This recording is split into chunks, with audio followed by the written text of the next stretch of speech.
Sebelum aku jawab Iya. pertanyaanmu, mungkin banyak teman, banyak orang yang gini mengira bahwa orang-orang yang berkarya di bidangku ini Heeh. pasti hidupnya akan baik-baik aja, Zen terus. nggak ada masalah hidupnya. Hmm.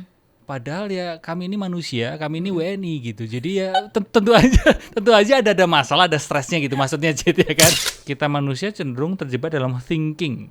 Mikirin masa lalu, mikirin masa depan, dan si thinking di dalam diri manusia membentuk keakuan kan, self, aku. Ketika menikah, iya sih terisi. Tapi usia pernikahan 2 tahun, 3 tahun, kembali muncul rasa kosong.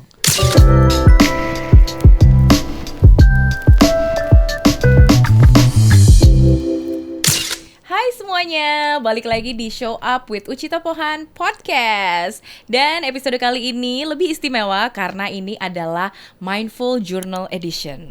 Apa tuh? Di Mindful Journal Edition ini kita akan ngobrol bersama dengan Aji Santoso Putro. Yeay. Baru mulai udah langsung diperkenalkan, kaget nggak? Iya sih. Aku pikir prolognya masih panjang gitu, Enggak. tiba-tiba langsung Kita anaknya to the diperkenalkan point ya. aja. Oh iya. So, iya.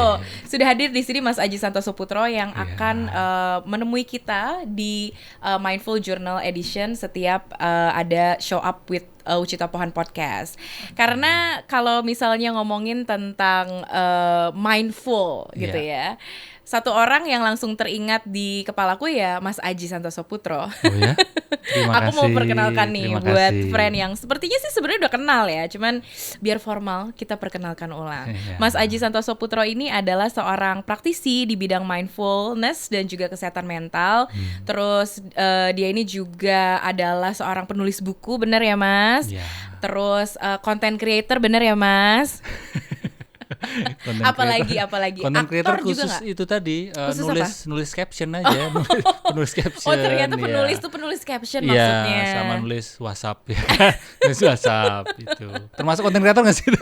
Masuk sih menurut Termasuk aku ya. karena Kan kan konten jadi WhatsApp. konten. Iya, Betul, konten konten WhatsApp. WhatsApp. Iya. Oh, ternyata yang suka hobi bikin broadcast message di keluarga itu Nah, bisa jadi Aji. ya. Mas Aji seneng Iya. banget akhirnya bisa bertemu di sesi ini karena apa ya? Kita sebenarnya ngobrol tuh udah sering banget. Jadi ya, Iya. friend, lagi-lagi konteks. Aku sama Mas Aji Santoso Putro nih kenal udah mungkin lebih dari 6 tahunan berarti ya? Iya. 6 tahun, Iya, 7 6 tahun kita berteman ya. Aku dianggap teman gak sih Mas? Termasuk teman lama sih. Teman lama yang apa namanya Udah setiap cukup kita sering ngobrol. ketemu ya. Mm-mm, Udah walaupun cukup sering kita ketemu. sering ketemunya tuh sering gak sengaja juga Iya. di event-event. Tapi Benar. pada saat kita ketemu yang diniatin untuk ngobrol itu pasti obrolannya gak jauh-jauh dari urusan batin gitu kan ya. Iya. Perasaan, pikiran, kehidupan ya pokoknya yang kayak gitu. Berat deh. ya kelihatannya. Gak apa-apa lah, namanya juga hidup ya Mas ya. Iya. Kadang-kadang memang ada beban-beban yang harus dipikul. Nah, Benar. kayaknya Mas Aji udah biasa ya dengar orang curhat tentang kehidupan kayak gini ya Mas ya. Ya, lumayan lah ya. Tapi Mas Aji sendiri kabarnya gimana? How are you showing up today? Terima kasih udah menanyakan itu, Cid. Karena sebelum aku jawab Iya. pertanyaanmu, mungkin banyak teman, banyak orang yang gini mengira bahwa orang-orang yang berkarya di bidangku ini pasti hidupnya akan baik-baik aja, Zen terus. nggak ada masalah hidupnya. Padahal ya kami ini manusia, kami ini WNI gitu. Jadi ya tentu aja ada masalah, ada stresnya gitu. Maksudnya Cid ya kan. Ternyata kesamaan kita bukan Iya. karena yang satu mindful atau enggak, tapi sama-sama WNI. Iya, sehingga bertanya apa kabar itu atau pertanyaan apa kabar itu jarang kami dengar kadang, karena seringkali kesannya adalah orang-orang berkarya di bidang saya ini adalah yang menanyakan kabar itu ke orang lain, sehingga thank you for asking that question. Kabar saya ya gini-gini aja, ya life kan ya ups and downs Iya, kan, jadi iya. nggak mungkin gembira terus, nggak mungkin sedih terus. Tapi Ya. kalau dari apa namanya moodnya sendiri hari ini lebih ke arah mana nih gitu? Oh oke, Lebih ke masih ini Cid, masih menyesuaikan rambut pendek. benar. Masih penyesuaian rambut Karena pendek. lama aku kenal ya dari pertama kali aku kenal Mas Aji sih ya mungkin 5-6 tahun yang lalu selalu ingetnya tuh Mas Aji yang rambutnya gondrong. Iya. Karena Ada sudah 10 perubahan tahunan lah, dalam udah 10 penampilan nih tahunan. emang diniatin atau kenapa? Bereksperimen aja, mencoba hal baru. Ya. Karena pada waktu rambut gondrong itu lama-lama aku gini, Cid. berat, Oh, berat ya. kan? Jalannya Nah, gini tuh, dagu naik tuh bukan sombong. bukan Bukan sombong, karena sombong, tapi berat tapi rambut keberatan. Nah, terus habis dipotong itu penyesuaian. Sekarang itu agak maju ke depan gitu kepala. Iya, iya. Jadi Jawabannya sekarang nggak ini ya, ya. nggak kontemplatif ya, nggak mindful ya. Semua bisa dikontemplasi sih Mas, Iya. apapun itu. Tapi Iya. sekarang dengan penampilan baru, apakah di dalam diri akhirnya ada rasa yang kayak kalau tadi dibilang eksperimen gitu ya, apakah akhirnya menemukan tuh keseruan di dalamnya atau justru kayak jadi discover diri Mas Aji yang selama ini kayak nggak kelihatan gitu? Iya, nggak cuma aku sih, tapi kita manusia ini kan nggak sebatas potongan rambut. Kita manusia ini nggak sebatas penampilan kita, bahkan nggak sebatas badan kita. Demikian juga kita manusia ini kan nggak sebatas pikiran kita, ingatan kita, perasaan kita.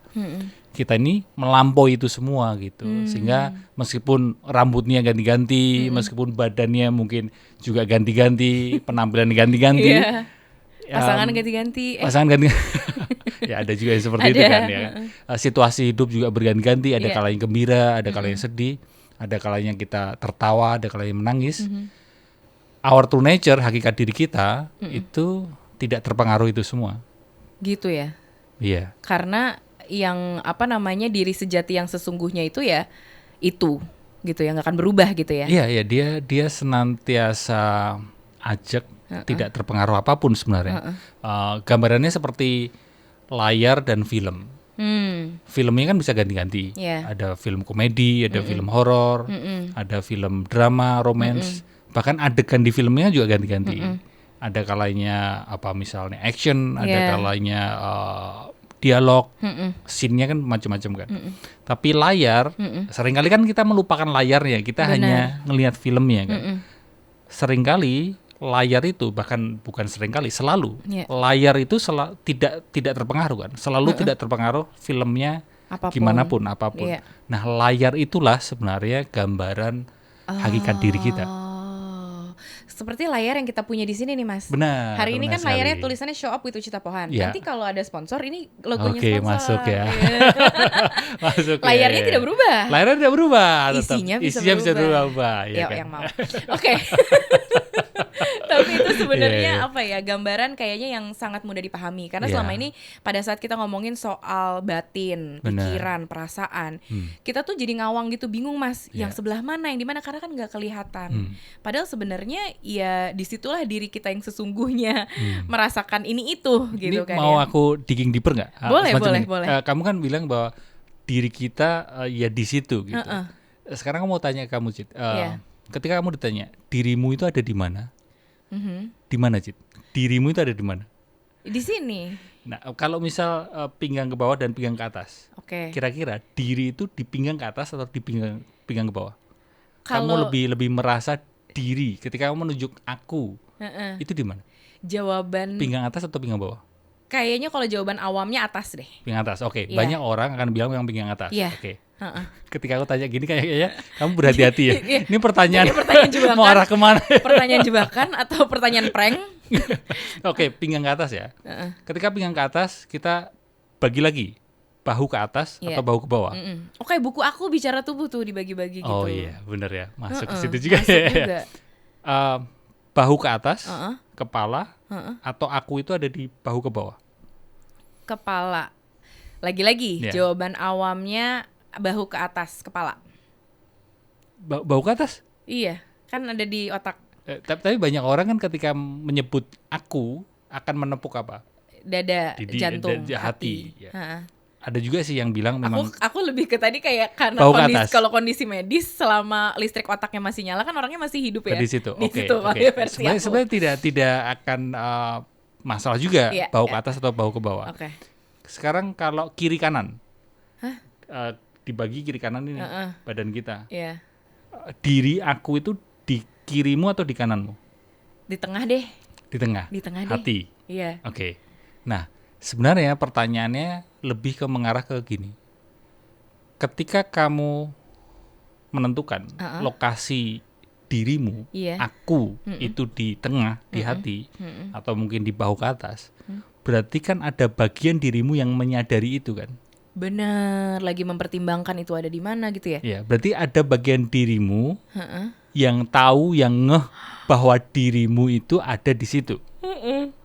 Nah, kita bicara hakikat diri itu adalah kesadaran itu sebenarnya. Oke. Dan itu yang seringkali tidak kita bahaskan. Kayak misal ini tumbler gitu. Iya, Kita menyadari letak tumbler itu di sini. betul. Ada titik ordinatnya. Berarti ada objek tumbler, Iya. ada subjeknya kita. Demikian juga tadi, kamu menentukan, kamu menyadari bahwa letaknya aku, letaknya diriku itu di tengah. Ya, di sini, tengah Berarti sini. itu kan objek. Betul. Berarti ada subjek Yang yang menunjuk. menyadari, ya, yang Dan menunjuk, menunjuk. yang menyadari aku. Kesadaran yang menyadari aku. Nah, ini yang kesadaran yang menyadari aku inilah yang sebenarnya hakikat diri. That's deep. Wow. Ya. Jadi ternyata itu ya, kalau bingung melokasikannya di mana atau bilang nggak kelihatan, nggak ketahuan, bingung sama perasaan ya sebenarnya ya di momen kita sedang menyadari, kita sedang mempertimbangkan, kita sedang bingung. Ya, Itulah. ada kesadaran yang menyadari itu kan. Dan diri kita adalah kesadaran itu. Wow, oke. Dan ini kan sesuatu yang nggak banyak orang terus-terusan operating from that point of view ya, Point of Mas. view, ya. Kalau misalnya yang sudah dekat dengan mindfulness atau mungkin apalagi ya ilmu apa sih itu Mas? Kayaknya kalau yang area yang bisa Kesadaran, terus spirituality mungkin, benar. atau filsafat Ya. itu punya tuh apa namanya topik-topik Pemahaman seperti itu itu, dan ya. pemahaman itu dalam hidupnya. Tapi kayaknya mayoritasnya secara angka lebih banyak yang belum Ya. menyadari.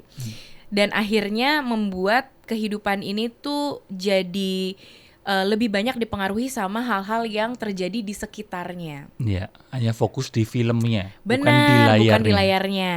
Dan ya itu realitanya secara statistik gitu ya sekarang gitu kayak gitu. Dan banyak orang yang akhirnya karena situasi kehidupan itu tidak mudah dan berganti-ganti apa ya situasi yang membuat kita tuh juga jadi kayak berasa dapet challenge terus.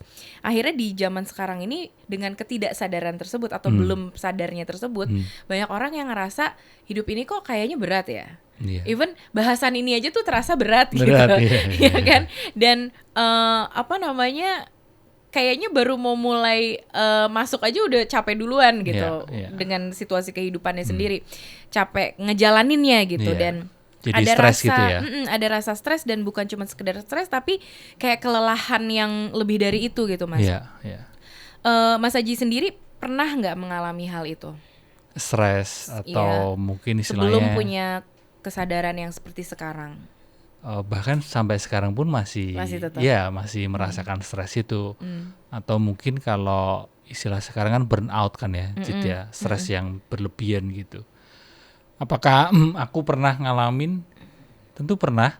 Bahkan belum lama ini juga gitu kayak ngelihat diriku sendiri. Apalagi sekarang kan dengan sosial media kan gampang sekali membandingkan diri kita dengan orang lain. Oh kok dia udah mencapai ini, kok dia udah begitu, sedangkan kok hidupku gini-gini aja ya gitu. Dan itu yang bikin overthinking, bikin stres.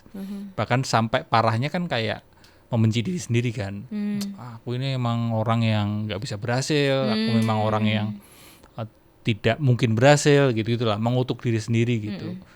Dan kalau aku stres, burnout itu terus seringkali aku ngelihat polanya sih, seringkali memunculkan rasa kesepian. Itu kalau di aku, tiap orang kan beda-beda gitu. Ya. Menarik deh. Kayak ternyata burnout kalau di Mas Aji itu biasanya menjadi apa ya pattern untuk rasa kesepian Rasa muncul. kesepian, ya. Tapi di diri orang lain bisa beda lagi ya. Bisa beda-beda ya karena tergantung pengalaman Kalau masa aku lalunya. Kalau kamu burnout gimana Ji? itu atau kelelahan yang lebih dari sekedar capek terus tidur istirahat hilang ya. Biasanya mengarahnya ke bukan kesepian sih, kalau aku lebih ke rasa powerless Mas. Oh. Jadi setelah itu, Tidak setelah berdaya mengalami gitu, burnout, aku ya. ngerasa aduh gue tuh nggak punya daya nggak berdaya gitu. Jadi ada rasa powerless gitu, dan si powerlessnya itu kadang-kadang nanti ngegulung lagi jadi sesuatu yang bikin lebih down lagi gitu. Karena kan kalau udah ngerasa powerless kayak jadi desperate gitu loh. Jadi semakin nggak bisa bergerak lagi gitu. Maksudnya biasanya itu. Kalau aku sih arahnya ke situ. Tapi sebenarnya berarti pada saat kita mengalami burnout, which manusiawi banget gitu ya. Apalagi dengan kondisi kehidupan kita saat ini ya. Di zaman sekarang. Yang informasi itu juga datangnya ke kita tuh bisa tiba-tiba banget. Ya kan? Terus selain tiba-tiba, informasi yang datang juga ya banyak yang gak enaknya juga gitu. Jadi ini tuh bisa dibilang adalah menjadi sesuatu yang kita ngelihat satu sama lain, oh lo ngerasain gitu. Terus kita juga ngerasa oh yaudah ini manusiawi, oh yaudah ini hal biasa. Itu sebenarnya boleh dipandang kayak gitu gak sih? Iya, kalau stres ya itu mungkin bisa dikatakan manusiawi. Tapi kalau stres yang berlebihan atau bahkan sampai burnout, ya kita perlu lihat bahwa itu sebuah masalah. Sekarang ini masalah besarnya adalah justru banyak orang itu menganggap berlebihan stres, berlebihan capek itu hal yang wajar. Itu masalah besar itu. Karena itu nggak wajar. Itu nggak wajar. Kita perlu melihat bahwa itu nggak wajar. Karena bisa contoh gini ya, di konteks kerjaan gitu. Ya kerja memang harus secapek ini, kerja harus stres ini ya, harus burnout ini gitu. Harus mengorbankan kesehatan fisik. Kita beranggapan itu adalah hal yang normal, wajar. Padahal ya enggak. Kita perlu berusaha bareng-bareng untuk mencari keseimbangan yang sehat gitu. Keharmonisan yang sehat. Benar. Keharmonisan yang sehat. Kayaknya sebenarnya itu mimpi semua orang. Tapi ya belum sadar aja untuk melihat betapa pentingnya itu, dan justru itu bisa menjadi itu yang harus menjadi fondasi dari segalanya gitu ya. Itu perlu kolaborasi dari berbagai pihak kan. Nggak bisa hanya satu pihak aja. Benar. Ya karena ya multifaktor lah. Satu orang, kondisi batin orang itu bukan hanya ditentukan oleh dirinya sendiri, tapi banyak pihak yang membuat dia mengalami kondisi batin itu gitu. Dan berarti sebenarnya kalau misalnya tadi Mas Eji bilang stres yang umum mungkin manusiawi, tapi ketika sudah berlebihan sampai berat dan lain-lain itu bukan sesuatu yang wajar. Nah berarti kan sebenarnya untuk mencapai titik ke nggak wajar itu kan awalnya kan sebenarnya yang wajar-wajar dulu nih, kan? Yang kayak umum-umum dulu. Apa sih sebenarnya tandanya atau gejalanya Mas bahwa melihat ini udah ada di batasan yang nggak wajar tapi terus diabaikan gitu? Pertama barangkali gini, kita lihat diri kita masing-masing ya. Kalau stres sudah berlebihan, biasanya terus kita melakukan escaping, melarikan diri. Melarikan dirinya kemana? Ke kecanduan. Kecanduannya bisa macam-macam. Bisa alkohol, shopping, bisa sosial media, ada kecanduan macam-macam. Ada juga kecanduan tidur, ada yang terus sering tidur, kelamaan tidur. Nah, itu berarti menjadi tanda bahwa stresmu sudah berlebihan. Yang kedua adalah relasi. Relasi itu cermin untuk melihat kondisi batin kita. Maksudnya gimana? Ketika stres sudah berlebihan, mental sudah bermasalah, biasanya kualitas relasi juga menjadi memburuk. Terutama relasi dengan orang-orang terdekat. Ya, gampang marah misal kitanya. Ada ketidaksesuaian dengan keinginan kita.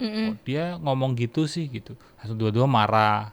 Nah itu bisa jadi kita stresnya sudah berlebihan. Atau ada juga yang bukan senggol bacok gitu ya. Iya, senggol bacok. Ada juga yang gini Cid, bukan marah tapi terus menarik diri, mengisolasi diri. Isolating. Nah itu juga bisa jadi tanda bahwa stres sudah berlebihan. Selain kecanduan, selain relasi, ada juga yang ngaruh sampai ke kerjaan. Kerjaan jadi malas-malasan, ya kan? Terus nggak ada motivasi, atau justru sebaliknya juga, jadi berlebihan kerjanya, kayak mendapatkan workaholic gitu. Iya, mendapatkan keberhargaan diri. Aku berharga kalau bekerja sekeras itu, sesukses itu. Meletakkan atau melekatkan harga diri kita terlalu ke pekerjaan itu juga nggak sehat. Berarti sebenarnya kesamaan dari yang contoh-contoh yang Mas sebutkan itu berlebihan ya. Benar. Kata berlebihan ketika stres itu berlebihan, maka akan muncul itu semua biasanya. Jadi kayak either kerjanya berlebihan atau nggak mau kerjanya berlebihan, malesnya berlebihan gitu. Sama istilahnya. satu lagi, ini yang biasanya seringkali bikin orang sadar, oh beneran ini stres sudah berlebihan, adalah berdampak ke kesehatan fisik. Kalau udah sering kambuh, sakit atau mungkin warga-warga asam lambung, asam atau mungkin tulang punggung atau migrain dan sebagainya, bisa jadi itu karena kondisi mental atau stres yang sudah berlebihan. Dan itu biasanya juga benar katamu tadi, Cid, tidak bisa bukan tidak bisa ya, kemungkinan nggak terus langsung pasti muncul kan gitu pelan-pelan ya terbentuknya. Biasanya yang terpengaruh adalah kualitas istirahat. Kalau kualitas istirahatnya sudah menurun, susah tidur atau tidurnya jadi kualitas tidurnya jadi nggak sehat, nah itu bisa jadi ada pengaruh dari stres berlebihan. Yang berlebih tadi, wow. Oke, jadi itu tuh kayak apa ya Mas? Hal-hal yang kecil, bukan kecil ya, tapi tipis. Ya, untuk kita bisa menyadari keberadaannya atau kondisi kita lagi udah di ambang gitu ya, atau lagi sedang nabung untuk sampai berlebihan, itu tuh beneran butuh apa ya? Kepekaan ya. Kesadaran itu. Butuh kepekaan dan kesadaran. Menurut Mas Aji, kondisi saat ini gitu ya, di Indonesia deh, mayoritas kepekaan atau kesadarannya tuh di level yang seperti apa? Kalau kita ngelihat sekian tahun yang lalu, sudah naik. Kesadaran akan kesehatan mental, kesadaran akan masalah mental itu kan sudah naik dibandingkan misalnya 10 tahun yang lalu atau 5 tahun yang lalu bahkan. Kan semakin naik dengan adanya teknologi, sosial media dan sebagainya, semakin naik. Tapi tetap aja masih kurang sih sekarang ini. Ya. Dan aku juga ngelihat topiknya ini tuh udah sering dibahas. Cuman kadang-kadang arah pembahasannya masih agak beda-beda dan masih agak ada yang juga tetap menjadi enabler gitu untuk si hal-hal yang berlebihan tadi gitu. Kayak gini deh Mas, misalnya kita ngerasa aduh gue butuh istirahat, gue mau rebahan gitu. Nah, rebahan tapi sambil scrolling nih. Dan ternyata yang kita pikir itu sesuatu yang merelekskan dan bikin kita seneng gitu ya untuk nge-recharge diri, ternyata malah bikin kita lebih capek karena ternyata bener gak sih rebahan sambil scrolling sama istirahat yang sebenarnya tuh beda, bener gak Mas? Ini juga jadi poin yang menarik sih.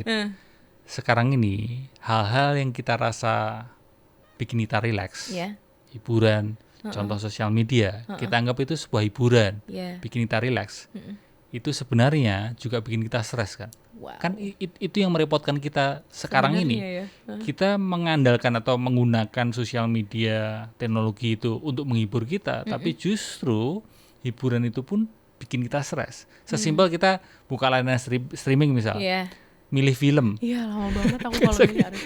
Saking banyaknya, paradox of choice kan, semakin banyak pilihan, justru bikin kita stres. Pernah nggak kamu setengah jam milih film dan akhirnya udahlah tidur aja. Akhirnya nggak jadi nonton karena udah capek. Sehingga hiburan yang kita anggap hiburan itu ternyata sekarang di dunia modern itu bikin kita stres. Itulah kenapa stres kita double. Itu yang membuat kita sekarang ini stresnya bisa berlebihan. Dan satu lagi mungkin ini menjadi akarnya atau faktor besarnya. Sejak kita kecil, sadar atau enggak, kita ini lebih diajarin, batin kita diprogram untuk just doing. Just becoming, achieving. Jadi harus meraih, harus melakukan. Padahal kita manusia ini kan human being. We are not human doing. Benar. Nah, ketika kita bicara istirahat, kita perlu moment of being itu. Kita selama ini hanya mengglorifikasi, mengagungkan bahwa berharganya diriku hanya ketika becoming, menjadi sesuatu, meraih sesuatu, melakukan sesuatu. Enggak kok. Sejatinya kita manusia itu sudah berharga sejak dulunya gitu. Manusia ini tidak terus harus meraih dulu baru berharga. Enggak.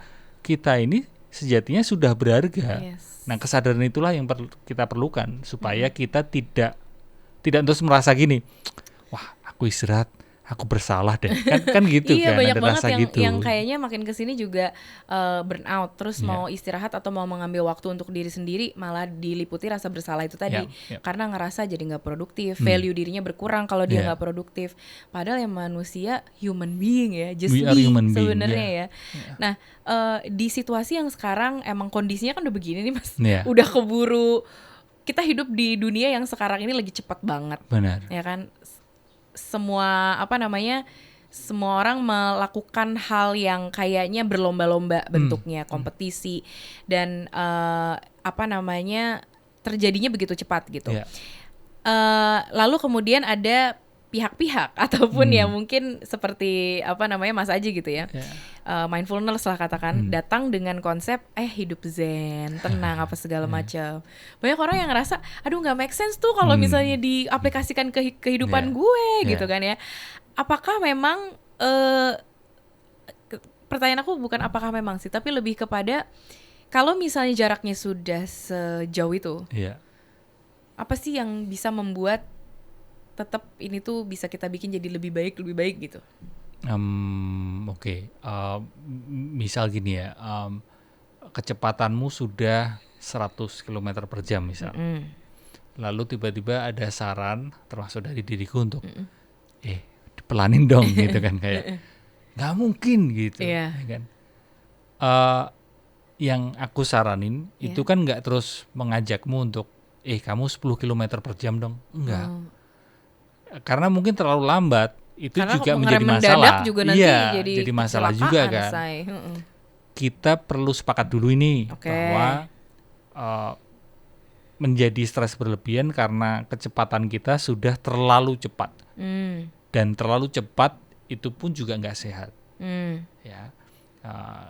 Dan mungkin karena kita sudah terprogram batin kita bahwa doing, becoming, achieving itu hal segala-galanya, maka kita beranggapan bahwa ya semakin cepat akan semakin baik gitu. Belum tentu. Terlalu cepat itu juga jadi masalah. Maka pahami dulu bahwa saran seperti yang aku sampaikan ini mengurangi, bukan yang terus langsung mengurangi banget, tapi mungkin jadi 90 km per jam, 80 km per jam, bertahap. Praktisnya atau latihannya yang mungkin bisa diterapkan gitu dengan kecepatan yang sangat tinggi adalah di tengah kehidupan yang cepat banget, sesimpel pause, berhenti sejenak, mungkin 5 detik dulu, 10 detik dulu. Ya, moment of being itu bisa dalam satu hari diisi dengan doing. Coba 5 detik, 10 detik atau 1 menit letakin handphonemu, ya hanya duduk aja, hanya mengamati, menyadari situasi sekitar. Itu yang paling mudah dan bisa dilakukan kapan aja ya. Iya, dan mungkin bisa jadi inspirasi atau belajar dari hewan, entah itu kucing atau anjing. Coba perhatikan buat teman-teman yang punya anabul ya. Sebagai aku punya kucing. Oh, ada kucing ya di rumah. Hewan, kucing, anjing itu moment of being-nya atau dimensi being-nya itu lebih besar dibandingkan manusia. Iya sih, mereka nggak ngapa-ngapain sih. Energi kucing aku kayak just be aja, hidup aja di dunia ini. Energi just existing gitu. Energi presence-nya lebih besar mereka dibandingkan kita manusia. Kita manusia cenderung terjebak dalam thinking. Mikirin masa lalu, mikirin masa depan, dan si thinking di dalam diri manusia membentuk keakuan kan, self, aku, egoku. Sedangkan kita lihat hewan seperti kucingmu atau anjing dan sebagainya, mereka kan keakuannya nggak sebesar kita, Cid. Iya sih.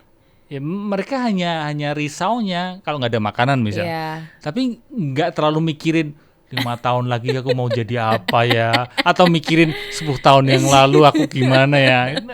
Kucing anjing minim insecure. Beda dengan manusia. Dan itulah kenapa kalau kita deket sama mereka, sama hewan, deket sama kucing, deket sama anjing, deket sama hewan, energi presence mereka kalau kita peka terasa, ngajak kita untuk being itu just be, tadi, just be. Wow, jadi mungkin itu yang selama ini dirasakan para pemilik para pemilik anabul, bahwa kayak ternyata emang hewan piaraannya mereka itu menjadi healer juga gitu, istilahnya bantuin mereka sembuh gitu. Iya. Dan itu adalah ya kalau aku ngelihatnya atau merasakannya itu adalah cinta yang diberikan mereka ke kita. Dan itu cinta yang sangat sederhana dan sangat tulus sekali. Sangat murni. Dia hanya memberikan I'm here for you. Oh, jadi terharu, jadi kangen kucing aku. Wow, tapi ya sih bener ya. Dan ternyata kita juga akhirnya bisa belajar itu. Dari belajar hal yang paling penting juga ya dalam kehidupan kita, cinta, be present tuh dari hewan. Wow, oke, itu berarti hal-hal yang bisa dilakukan, bisa langsung dipraktekkan. Tapi kalau dari Mas Aji sendiri juga ada lagi nggak sih hal yang kayak pengen banget gitu ya diomongin kepada orang yang lagi mengeluhkan tentang kehidupannya yang rasanya pekerjaan dan situasi kehidupannya bikin burnout gitu. What would you say? Beberapa di antaranya mungkin tadi udah aku spill dikit. Jadi mungkin yang pertama kita ini bukan hanya doing, tapi kita ini perlu ada sisi being-nya. Lalu yang kedua adalah kurangin melekatkan keberhargaan diri ke doing kita atau ke pekerjaan kita.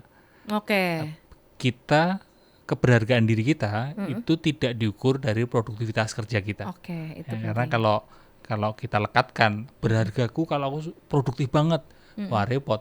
Malah justru nanti berlebihan produktif jadi toxic productivity. Betul. Itu juga nggak sehat. Dan mungkin aku tambahin ini hal yang sampai sekarang masih aku pelajarin juga adalah nggak tergesa mengisi rasa kosong. Ketika merasa kosong, seringkali banyak orang terus berusaha mengisi rasa kosong itu dengan menyibukkan diri kan, atau dengan balik lagi gadget, sosial media, kecanduan, ngelakuin itu, kita terus melarikan diri dari rasa kosong. Sehingga latihannya coba pelan-pelan ketika merasa kosong, nggak usah ngapa-ngapain, temuin rasa kosong itu. Wah. Itu nggak mudah. Itu butuh keberanian sih kayaknya. Benar menemui sekali. Kekosongan, butuh courage yang tinggi dan banyak orang yang habis itu bingung. Terus emang kenapa harus ditemuin? Good question.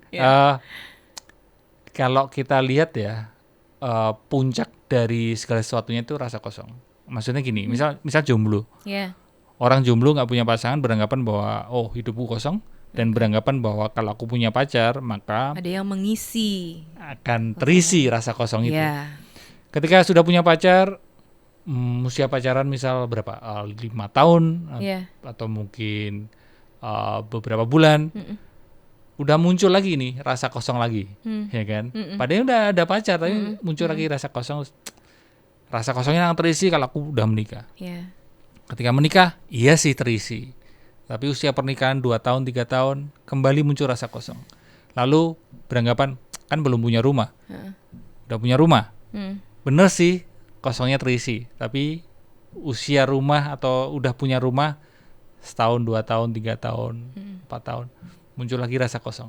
Gitu aja terus. Rasa kosong itu akan terus muncul di setiap pencapaian kita. Dan kalau kita tidak punya keberanian untuk mengisi rasa kosong, maka sepanjang hidup kita akan terus lari, kita akan terus di mode yang nggak bisa tenang. Dan makanya ini juga menjadi pengingat buat kita semua. Cukup banyak orang yang kita pandang jauh lebih sukses dari kita, punya jabatan tinggi, tapi kok kelakuannya, perilakunya kok macam-macam ya, kok dia sampai sebegitunya ya. Kok kepikir ya untuk ngelakuin ini itu gitu iya kan. Nah, ya mungkin karena itu tadi. Mungkin karena dia berusaha mengisi rasa kosong itu. Dengan hal yang aneh, hal yang salah itu dia gunakan untuk mengisi rasa kosong itu. Tapi sayangnya itu pun akan kembali kosong lagi. Jadi apa rasa kosong itu sebenarnya? Apakah dia memang harus ada dalam kehidupan kita atau memang tidak perlu diisi atau gimana? Rasa kosong itu adalah istilah, adalah kata yang kita gunakan untuk menggambarkan rasa layar. Itulah hakikat diri kita sebenarnya. Hakikat diri kita adalah rasanya seperti itu. Wow. Lalu kita bingung ini menerjemahkan atau mengucapkan, mendeskripsikan hakikat diri itu. Default mode-nya sebenarnya memang yang itu. Itu hakikat diri kita. Iya. Lalu kita bingung kan mendeskripsikan karena itu. udah terbiasa taunya Bising, kehidupan kan? ini harus diisi. Lalu menggunakan kata kosong. Wow. Jadi dengan pemahaman ini, jadi sebenarnya kita selama ini itu terus melarikan diri dari diri kita Aku sendiri. kok jadi beneran terharu ya, pengen nangis. Mas Aji Santoso Putro, terima kasih untuk obrolan My pleasure. kosong kita hari ini. Ya, obrolan kosong. Aku iya, nggak iya. mau klaim ini Iya. obrolan berdaging, enggak, karena Ya. ini kekosongan yang sangat indah rasanya. terima Makasih kasih. untuk kehadirannya. Terima kasih. Thank Terima you kasih, for your Uci. presence. Thank you My for pleasure. being you. Thank Mudah-mudahan kita ketemu lagi di episode berikutnya ya. Iya. Thank you so Thank much you, Mas Uci. Aji. Terima kasih. Itu tadi friend obrolan hari ini yang penuh dengan rasa kosong yang sangat mengisi rasanya. Jangan lupa untuk dengerin juga on airnya Show Up with Ucita Pohan dari jam 8 sampai jam 10 pagi setiap weekdays di Female Radio. Dan nantikan juga episode selanjutnya dari Show Up with Ucita Pohan Podcast. Sampai ketemu dan jangan lupa, however life makes you feel today, just show up anyway. Bye!